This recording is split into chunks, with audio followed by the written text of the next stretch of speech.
This is La Cucina, an authentic Italian restaurant in Oxford, England. Italian cuisine is popular all over the world, but one dish is especially well known. Pizza. Its simple recipe and basic ingredients mean that many countries now have their own pizza style. American pizza, for example, is very popular, especially Chicago's deep pan style.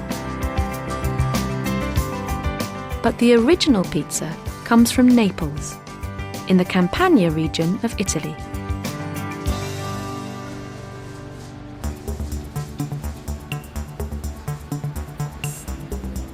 La Cucina's chefs are very serious about pizza, and they make each one to a traditional recipe. To make the dough, they use wheat flour, yeast, and water, and season with some salt. They don't use any other ingredients, and they certainly don't use any additives.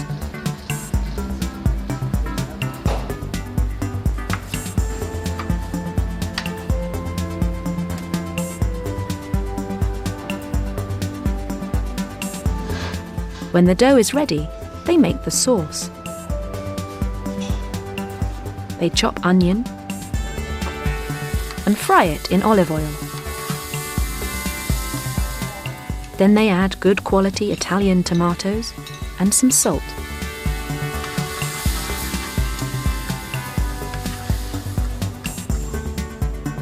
When the sauce has cooled, they carefully put some on the base.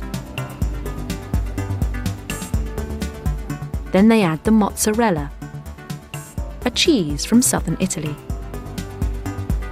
Then the pizza is ready to go into the hot pizza oven.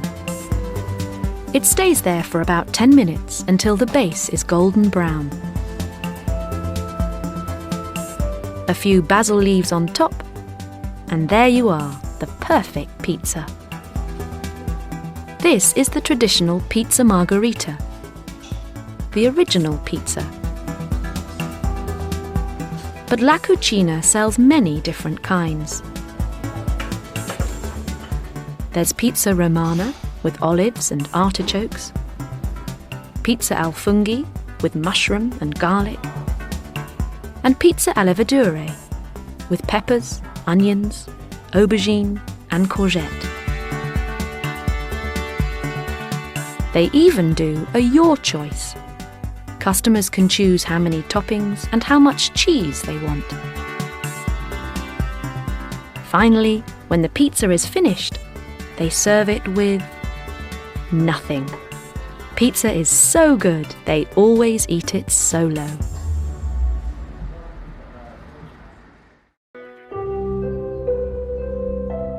This is the Grand Canyon, one of the world's natural wonders. The Grand Canyon is in Arizona, in the southwest of the United States. It's one of the most popular tourist attractions in the world. And each year, over 4 million visitors come here.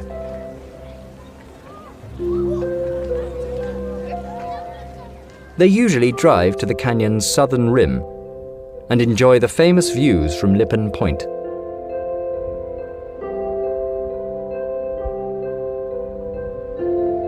They take photographs of the Palisades, the southeastern wall of the canyon, and look out at the Echo and Vermilion cliffs. Tourists also visit the historic buildings along the south rim, such as the Desert View Watchtower and Lookout Studio. Some even take the Grand Canyon Railway, which stops in Grand Canyon Village. Afterwards, they go to the Grand Canyon Visitor Center. Here they can learn all about the canyon's history, geography, and wildlife. There are maps, interactive displays, and games for children. People like looking at the canyon, but very few visitors travel into the canyon. There is so much more to see inside. The bottom of the canyon is much warmer than the top. At the top, there are cool fir forests, but as you go further, it becomes hotter and drier, and it looks like nowhere else in the world. The Colorado River runs through the canyon.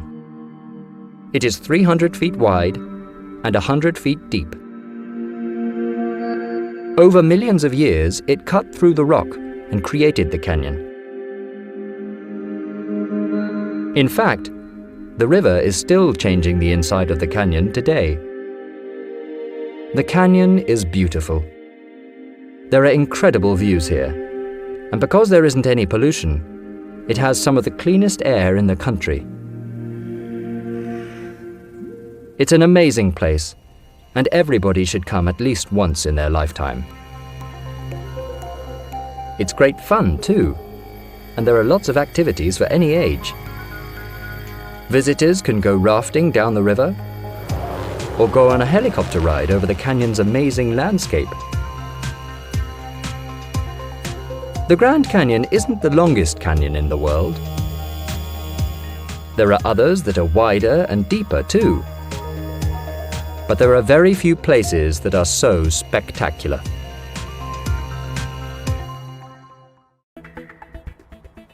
Hi, I'm Alicia.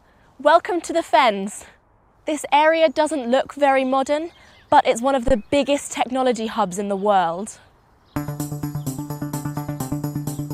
This is Silicon Fen, Europe's Silicon Valley. There are over 1,500 science and technology companies around here. One of the most famous companies here is the processor design company ARM. The business began in a small office on Cambridge Science Park in 1990. Today, the company's headquarters are still only a short drive from Cambridge. But the building is much bigger and a lot more people work here. ARM also has offices in continental Europe, North America, Asia, and the Middle East, and employs more than 3,000 people. It provides technology to some of the world's most popular electronics companies, including Apple and Samsung. The company's technology is in 95% of smartphones. In fact, around 4.3 billion people use a device with an ARM chip every day. That's 60% of the world's population.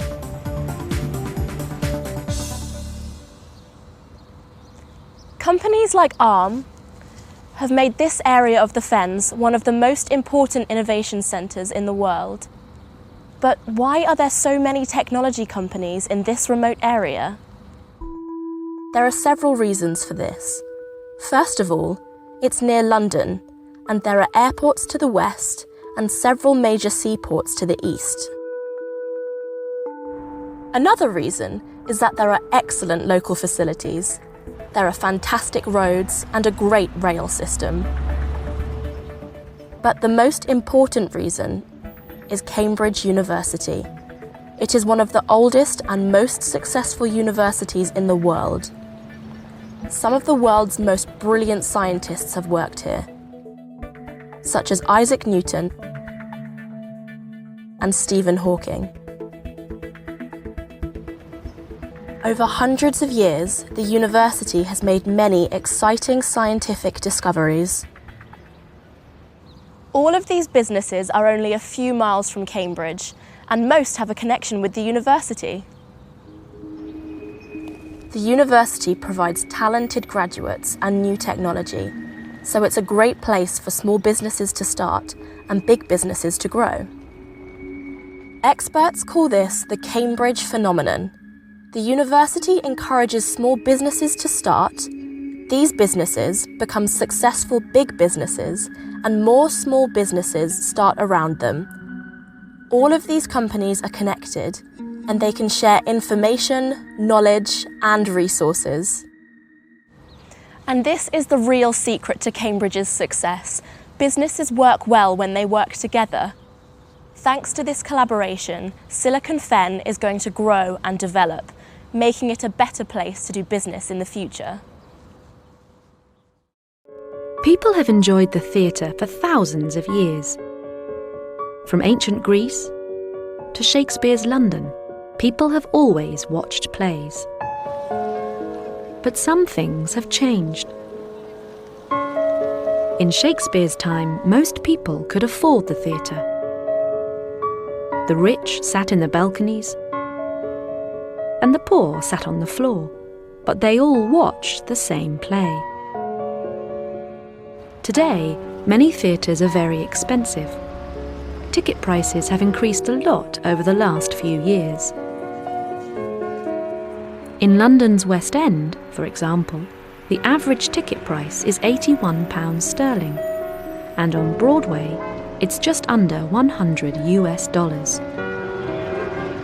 Many of us can't afford these prices. So there are lots of people, especially young people, who have never been to the theatre.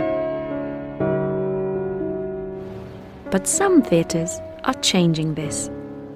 Park Theatre is in Finsbury Park in North London.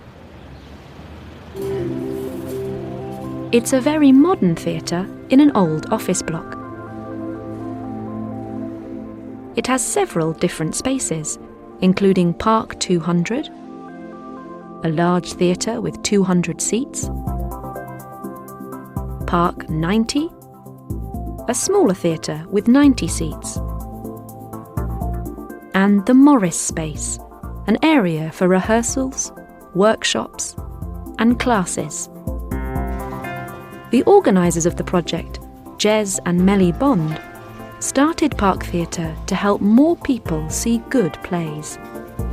They encourage everyone, theatre fans and first-timers, to come and enjoy the theatre. They do this in different ways. First, they keep prices low. Every ticket costs less than £20, so it's affordable. They also make sure there's lots of variety. They stage all kinds of plays, from old classics to modern musicals, so it's got something for everyone. At the moment, for example, they are showing Crystal Springs. This is a modern play about teenagers, parents, and social media. They are also preparing for the children's pantomime, Jack and the Beanstalk. In its short history, Park Theatre has been very successful. It has attracted large audiences from all kinds of backgrounds. So just like in Shakespeare's time, everyone can enjoy the theatre.